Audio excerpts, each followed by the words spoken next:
আরামবাগের এই বিশালাক্ষী মায়ের মন্দিরটি বহু প্রাচীন এবং অনেক ঐতিহাসিক ঘটনার সঙ্গে যুক্ত, আর এখানে মা ভয়ঙ্কর জাগ্রত। আর এখানে বিশেষ যে বাৎসরিক পূজা হয় মহানবমীতে, দুর্গাপুজোর যে কৃষ্ণ নবমী আছে, কৃষ্ণ নবমী থেকে শুক্লা নবমী পর্যন্ত ওই যে দিন আছে, ওই সময়ে মায়ের এখানে নিত্য চণ্ডী পাঠ আরতি হয়। এবং মহাসপ্তমীতে মায়ের বিশেষ পূজা, মহাঅষ্টমীতে পূজা, সন্ধি পূজা এবং মহানবমীতে মায়ের বিশেষ পূজা হয়। এখানে বলিদান হয় এবং সেটাই হচ্ছে মায়ের বাৎসরিক পূজা। এছাড়াও জগদ্ধাত্রী পূজার যে নবমী আছে, ওই নবমীতেও মায়ের এখানে বিশেষ পূজা বলিদান হয় সন্ধ্যের দিকে সন্ধ্যা আরতি। ছোটবেলা থেকে জেনে আসছে অতীব জাগ্রত এবং বিশালক্ষী মা, দুর্গা মা নামে আমরা জানি। এই দুর্গা মায়ের একটি রূপ এখানে। এবং রাজা রণজিৎ রায়ের সিদ্ধ আসন, রাজা রণজিৎ রায় এখানে সাধনা করেছিলেন, সিদ্ধি লাভ করেছিলেন মাকে। রানী সিদ্ধ পঞ্চমুণ্ডের আসন, তার উপর এই পঞ্চমুণ্ডের উপরই বিশেষ বিশেষ তিথিতে পূজা হয় বসে। ব্রাহ্মণ আমাদের যিনি থাকেন তিনি করেন সেই শুদ্ধাচারে শুদ্ধ নিয়ম মেনে। মা এখানে অতীব জাগ্রত এবং সব থেকে আরামবাগের আদি প্রাচীন মন্দিরের মধ্যে বিশালক্ষী মাতা। বিশালক্ষী মাতার কাছে বহু মানুষ বহু সংস্থা নিয়ে এসছে, মাকে জানি যে মা তার ফল পূর্ণ করেছে, এসে আমার মাকে এসে পূজা দিয়ে গেছে, আছে বহু। এবং আগে আগে এখানে মায়ের বিশাল মাহাত্ম্য, বিশাল মা রাজার মা, রাজার জমিদারের মা। আগে এখানে শুনেছিলেন সিংহ দ্বার ছিল, মহিষ বলিদান হতো। আর এমনি মায়ের মন্দিরের সামনে যে একটি মা মন্দির আছে, এটিও অনেক প্রাচীন। এবং আগে শুনেছিলেন ওই মনসা মন্দিরে মনসা মঙ্গল পূজা হতো, গান হতো শোনাম।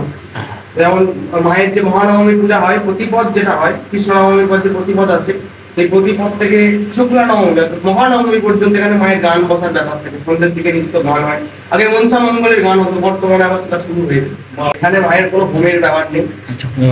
প্রাচীন প্রাচীন নিয়ম অনুযায়ী এখানে মায়ের কোনো হোমের ব্যবস্থা নেই। প্রাচীন বৈদিক মতে শুদ্ধাচারে মায়ের পূজা। বর্তমানে অনেক মানুষকে বলতে শুনি যে আমাকে হয়তো তন্ত্রের দ্বারা এই ক্ষতি করেছে, এই ক্ষতি করেছে, তো সেই ব্যক্তি যদি মায়ের কাছে এসে প্রার্থনা করে। হ্যাঁ দেখুন, মায়ের থেকে তো তন্ত্র বড় নয় না, তন্ত্র নির্ভর করে মা। মাকে পেতে গেলে তন্ত্র লাগে, এবং তন্ত্রের ভালো দিকও আছে খারাপ দিকও আছে, তাই না?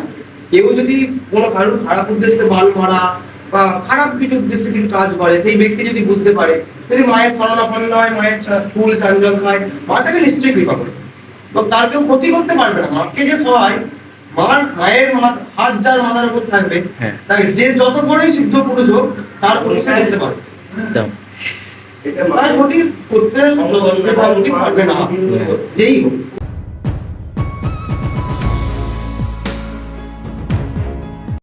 আজ আমি এসেছি বিক্রমপুরের একটি বিশালাক্ষী মায়ের মন্দিরে। এই মায়ের মন্দির খুবই জাগ্রত।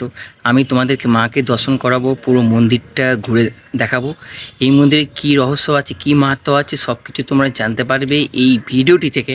তাই তোমরা এই ভিডিওটি প্রথম থেকে শেষ অবধি দেখো।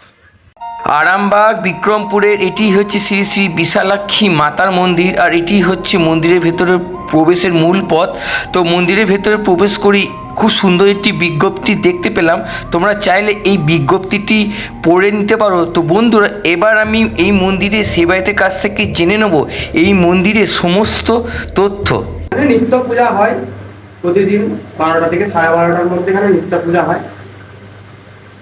এবং সন্ধ্যের দিকে মায়ের এখানে মন্দির খোলা, মাকে দুধ দেখানো, ওই 6টা 5:30 6টা নাগাদ খোলা হয় 1 ঘন্টার জন্য।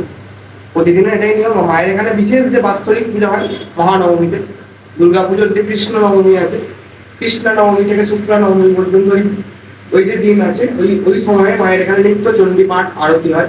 এবং মহাসপ্তমীতে মায়ের বিশেষ পূজা, মহাঅষ্টমীতে পূজা, সন্ধি পূজা এবং মহানবমীতে মায়ের বিশেষ পূজা হয়। এখানে বলিদান হয় এবং সেটাই হচ্ছে মায়ের বাৎসরিক পূজা। এছাড়াও জগদ্ধাত্রী পূজার যে নবমী আছে, ওই নবমীতেও মায়ের এখানে বিশেষ পূজা বলিদান হয় সন্ধ্যের দিকে সন্ধ্যা আরতি। এছাড়াও পয়লা বৈশাখ, যেমন আজকে পয়লা বৈশাখের দিনেও মায়ের বিশেষ পূজা আরতি হয় এখানে। এটাই মায়ের পূজার সময়। এই মন্দিরটা অনেক এখানে আমরা ছোটবেলা থেকে জেনে আসছি অতীব জাগ্রত এবং বিশালক্ষী মা, দুর্গা মা নামে আমরা জানি। এই দুর্গা মায়ের একটি রূপ এখানে। এবং রাজা রণজিৎ রায়ের সিদ্ধ আসন, রাজা রণজিৎ রায় এখানে সাধনা করেছিলেন, সিদ্ধি লাভ করেছিলেন মাকে। রানী সিদ্ধ পঞ্চমুণ্ডের আসন, তার উপর এই পঞ্চমুণ্ডের উপরই বিশেষ বিশেষ তিথিতে পূজা হয় বসে। ব্রাহ্মণ আমাদের যিনি থাকেন তিনি করেন সেই শুদ্ধাচারে শুদ্ধ নিয়ম মেনে। তন্ত্রমতে হ্যাঁ, বলছি তন্ত্র আমার এখানে পৌরাণিক বৈদিক মতে পূজা আগে হয়তো হয়েছে নাকি জানি না, কিন্তু বর্তমানে বর্তমানে পৌরাণিক যে বৈদিক মত আছে আমাদের, সেই মত অনুসারে মায়ের পূজা হয়। বহু দূর থেকে মানুষ হ্যাঁ। যদি নিজের মনস্কামনা নিয়ে যে কোনো সমস্যা, মানে কারো চাকরি হচ্ছে না, সন্তান বা ব্যবসাতে যাই হোক, যে কোনো সমস্যা নিয়ে এসে মায়ের কাছে প্রার্থনা করলে, মাত করলে বলা অবশ্যই মা এখানে অতীব জাগ্রত এবং সব থেকে আরামবাগের আদি প্রাচীন মন্দিরের মধ্যে একটি বিশালাক্ষী মাতা। বিশালাক্ষী মাতার কাছে বহু মানুষ বহু সংস্থা নিয়ে এসেছে, মাকে জানিয়েছে, মা তার ফল পূর্ণ করেছে, এসে আমার মাকে এসে পূজা দিয়ে গেছে, আছে বহু। এবং আগে আগে এখানে মায়ের বিশাল মাহাত্ম্য, বিশাল মহারাজার মা, হ্যাঁ। রাজার জমিদারের মা।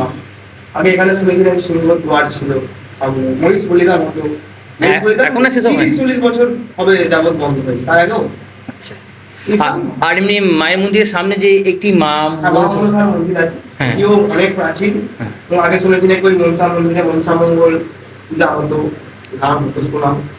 যেমন মায়ের যে মহানবমী পূজা হয়, প্রতিপদ যেটা হয়, কৃষ্ণ নবমীর পর যে প্রতিপদ আছে, সেই প্রতিপদ থেকে শুক্লা নবমী অর্থাৎ মহানবমী পর্যন্ত এখানে মায়ের গান বসার ব্যাপার থাকে, সন্ধ্যের দিকে নিত্য গান হয়। আগে মনসা মঙ্গলের গান হতো, বর্তমানে আবার সেটা শুরু হয়েছে। আচ্ছা আচ্ছা এসব এখানকার মায়ের রীতি, এটাই। এখানে মায়ের কোনো হোমের ব্যাপার নেই। আচ্ছা, হনুমান। প্রাচীন প্রাচীন নিয়ম অনুযায়ী এখানে মায়ের কোনো হোমের ব্যবস্থা নেই। প্রাচীন বৈদিক মতে শুদ্ধাচারে শুদ্ধাচারে মায়ের পূজা। আগে যে কে কি করেছে সেটা তো বলতে পারবো না, হ্যাঁ। আমরা জানি না, আমরা যেটা জেনে আসছি ব্যাস। হ্যাঁ হ্যাঁ, এখানে মানুষ মানে শ্রদ্ধালু ভক্তরা আসে, মার কাছে অবশ্যই। পুজো দেয়, প্রার্থনা করে। আর এই মন্দিরে আসার অ্যাড্রেসটা কি আছে? এটা হচ্ছে পারুল, বিক্রমপুর, আরামবাগ, হুগলি। মায়ের আচ্ছা, মন্দির। এমনি কিভাবে আসবে যদি ভক্তরা আসতে চায়? হ্যাঁ, মানুষ যদি ট্রেনে আসতে চায়, ট্রেনে আসলে মানুষ আরামবাগ লোকাল যে কোনো জায়গা থেকে এখন পেয়ে যাবে। আরামবাগ লোকালে নামবে, নেমে যে কোনো টোল লাগে যদি বলে যে আরামবাগ বিক্রমপুর বিশালাক্ষী মাতার মন্দির যাবো, যে কেউ দেখতে দেবে। আর কেউ যে যেমন বলবে মা বিক্রমপুর বিশালাক্ষী মাতার মন্দির আরামবাগে চেনে না এমন কেউ নেই। আচ্ছা, বর্তমানে অনেক মানুষকে বলতে শুনি যে আমাকে হয়তো মানে তন্ত্রের দ্বারা এই ক্ষতি করেছে, এই ক্ষতি করেছে, তো সেই ব্যক্তি যদি মায়ের কাছে এসে প্রার্থনা করে? আর দেখুন, মায়ের থেকে তো তন্ত্র বড় নয়। না, মায়ের থেকে সব মায়ের সৃষ্টি। থেকে তন্ত্র বড় নয়, তন্ত্র নির্ভর করে মা। মাকে পেতে গেলে তন্ত্র লাগে, এবং তন্ত্রের ভালো দিকও আছে, খারাপ দিকও আছে, তাই না? কেউ যদি কোনো কারোর খারাপ উদ্দেশ্যে বান মারা বা খারাপ কিছু উদ্দেশ্যে কিছু কাজ করে, সেই ব্যক্তি যদি বুঝতে পারে, যদি মায়ের শরণাপন্ন হয়, মায়ের ফুল চাঞ্জল খায়, মা তাকে নিশ্চয়ই কৃপা করবে এবং তার কেউ ক্ষতি করতে পারবে না। মাকে যে সহায়, মায়ের হাত যার মাথার উপর থাকবে, হ্যাঁ। তাকে যে যত বড়ই সিদ্ধ পুরুষ হোক, তার প্রতিষ্ঠা করতে পারবে। দাও। তার ক্ষতি করতে সে তান্ত্রিক পারবে না, যেই হোক। তান্ত্রিক- আরেকটা বিষয়, তন্ত্র সাধনা খারাপ উদ্দেশ্যে করা হয়, তন্ত্র সাধনা করা হয় ভালো উদ্দেশ্যে, মোক্ষ লাভের জন্য। এবার কেউ যদি সেটাকে খারাপ ব্যবহার করে, সব দিকেরই ভালো আছে খারাপ আছে, তাই না? কেউ ভালো বিদ্যা শিখে সেটাকে মানুষকে মানুষ করার কাজে জঙ্গি, যারা জঙ্গি হয়, হ্যাঁ। তারা বিশাল বুদ্ধিমান, তবেই তো তারা অ্যাটাক গুলো করবে। হ্যাঁ, অনেক ব্রেন থাকে। এই বুদ্ধিটা নিয়ে কেউ নাসা থেকে গবেষণা করছে, হ্যাঁ, সেরকম। মানে ফুল জল বেলপাতায় এসে। ফুল জল বেলপাতা মায়ের মাটি এসব মায়ের। আর সকালে কখন খোলা হয়? এখানে মায়ের মন্দির খোলা হয় 11:30 12টা থেকে 12:30টার মধ্যে মায়ের মন্দির খুলে নিত্য পূজা হয়। আর কখন বন্ধ হয়? বন্ধ হয় 1টা থেকে 1:30টার মধ্যে আর পূজা হয়। আর সন্ধ্যেবেলা? সন্ধ্যের দিকে ওই 5টা থেকে 5:30টার মধ্যে মন্দির খোলা হয়। হ্যাঁ। 6:30 7টা। আপনি প্রতিদিন মানে মন্দিরে কোনো ভোগের কোনো ব্যবস্থা আছে? মায়ের এখানে ভোগের কোনো ব্যবস্থা নেই। মায়ের এখানে হচ্ছে চাল কলা, এটাই ভোগ। মা এখানে চাল কলা, মায়ের যে অন্নভোগের ব্যবস্থা, সেই অন্নভোগ দুর্গাপূজার সময় আমাদের যে ব্রাহ্মণদের বাড়ি আছে, সেই ব্রাহ্মণদের বাড়িতে মায়ের এখানে নিয়মে। আচ্ছা। এখানে মায়ের এমনি ফল মূল মিষ্টি আলো চাল সিদ্ধ চাল সেই সবে মায়ের হয়ে যায়। মায়ের যে অন্নভোগ, সেই অন্নভোগ দুর্গাপূজার সময় মায়ের হচ্ছে পাড়া, 3টে পাড়া আছে, 3টে পাড়ায় মা ঘুরতে বেরোয়, সেই সময় মায়ের যে অন্নভোগ সেই 3টে পাড়াতে হয়।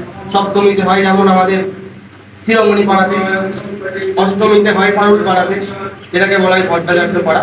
তার পরবর্তী মহানবমীর দিন মা এখানে বিশেষ পূজা হয়, আমাদের যে বাড়ি মধ্যমণি পাড়া বলা হয়, সেখানে গিয়ে মায়ের মহানবমীর বিশেষ পূজা ভোগ হয়। এখানে পূজা বলিদান হওয়ার পর, দক্ষিণান্ত হওয়ার পর মা আবার পুনরায় আমাদের বাড়িতে দুর্গা পূজা হয়, সেই বাড়িতে গিয়ে মায়ের বিশেষ পূজা, মায়ের ভোগদান সবই নিয়ে আমাদের যে গোটা দুর্গা পূজার দক্ষিণান্ত মা দেন। আমাদের কাছে মাই কুমারী মাই ছিল, আমাদের আলাদা করে কোনো কুমারী পুজোর কিছু নেই, কিচ্ছু নেই, এবং মাই হচ্ছে সব। এবং এখানে হোমের কোনো ব্যবস্থা নেই, যা আছে পূজা। যেমন এখানে চণ্ডীপাঠ হয় মায়ের পূজায়, আমাদের বাড়িতে সেই জন্য চণ্ডীপাঠ হয়। আর আমাদের চণ্ডীপাঠ হোম করতে গেলে মায়ের এখানে, কিন্তু এখানে এখানে নির্দিষ্ট মায়ের কোনো ওষুধের ব্যবস্থা নেই। এখানে নির্দিষ্টভাবে কোনো ওষুধ দেওয়ার ব্যবস্থা আমাদের বাড়ি কেউ কখনো দেয়নি বা আমরাও শুনিনি, বা অন্যান্য যারা আছে মায়ের শরীর তারাও কখনো। আমার এইটা সম্পূর্ণ মায়ের কাছে সমর্পণ করলে, বিশ্বাস ভক্তি নিয়ে আসলে ওই চাঞ্জল নিয়ে কিন্তু আমরা এখানে অতীব জাগ্রত, এখানে এখন অতীব জাগ্রত। আগে আগে আমরা শুনেছি এখানে জাহাজ ডুবি হয়েছে এখানে। হ্যাঁ, এখানে নৌকা জাহাজ, তো নদীর পক্ষের পাশে মন্দির। কি নদী এটা? দ্বারকেশ্বর নদী। দ্বারকেশ্বর। দ্বারকেশ্বর নদী। দ্বারকেশ্বর নদীর পাশে হচ্ছে মা বিশালাক্ষী আগে মায়ের। ছিল, আমরা শুনেছি নদী পক্ষের মাঝে মা কালী ওখানে আছে, আমাদের হ্যাঁ ওখানে আছে। আচ্ছা, বাহ, অনেক কিছু জানতে পারলাম। তাহলে যে কোনো ভক্ত মানে কোনো শ্রদ্ধালু ভক্ত এসে মায়ের কাছে প্রার্থনা করি। নিশ্চয়ই নিশ্চয়ই। সত্যিকারই মায়ের রূপ অসাধারণ। মায়ের এখানে ছিলাম। হ্যাঁ, মায়ের কাছে ছিলাম। বন্ধুরা, তোমরা সমস্ত কিছু জানতে পারলে, এবার চলো আমি তোমাদেরকে পুরো মন্দিরটা একটু ঘুরে দেখিয়ে দিই। তো এখানে একটি মা মনসার বেদি আছে, যে বেদির কথা মন্দিরের সেবাই বা পুরোহিত মশাই তোমাদেরকে সবটাই বললেন। তো চলো আমি তোমাদের মন্দিরের বাকি অংশটুকু দেখিয়ে দিই। এবং হ্যাঁ, তোমরা যারা ভিডিওটি দেখছো অবশ্যই ভিডিওটি একটি লাইক, কমেন্ট এবং শেয়ার করে দিও, কারণ তোমাদের করা প্রতি কটা শেয়ার, কমেন্ট আমাকে অনেকটা উৎসাহিত এবং আনন্দিত করে তোমাদের জন্য এত সুন্দর সুন্দর স্থানে গিয়ে ভিডিও উপহার হিসাবে দেওয়ার জন্য। বাংলার বুকে এই যে এত সুন্দর সুন্দর মন্দির আছে, প্রত্যেকটি মন্দিরের ইতিহাস জানতে এবং সঠিক তথ্য কীভাবে আসবে, সমস্ত কিছু ইনফরমেশান জানতে অবশ্যই আমাকে একটু সাপোর্ট করো, একটু ভালোবাসা দিও। কিভাবে সাপোর্ট করবে? একটা লাইক আর একটা কমেন্ট আর হাইপ করে দিও। পুরোহিত মশাই যে সিংহদুয়ারটির কথা বলেছিলেন, মানে যখন রাজার সময়কার, তো এই হচ্ছে সিংহদুয়ার। এটি ছিল তখনকার সময়ে মন্দিরে প্রবেশ করার গেট। এখন ওই দিকের গেটটা হয়েছে, কিন্তু আগে এই গেটটাই ছিল সিংহদুয়ার। তো এই গেট দিয়ে এখনও কিন্তু প্রবেশ করা যায়, কিন্তু এখন তালা বন্ধ আছে। বেশিরভাগ সময় ওই গেটটা দিয়ে এখন বর্তমানে প্রবেশ করা যায়। আমি তোমাদেরকে পুরো মন্দিরটা ঘুরে দেখালাম। এই মন্দিরে কি রহস্য, কি মাহাত্ম্য আছে, সবটা তোমাদেরকে শোনালাম। তোমরা অনেক কিছু জানতে পারলে। আবারও বলছি, যদি কোনো পার্ট বুঝতে না পারো, তোমরা ভিডিওটি আবার দেখো, তাহলেই আরও ভালোভাবে বুঝতে পারবে। আজকেকার পর্যন্ত এইখানেই থাক। তোমাদের সঙ্গে দেখা হচ্ছে পরবর্তী অন্য একটি ভিডিওতে। তো বন্ধুরা, টাটা।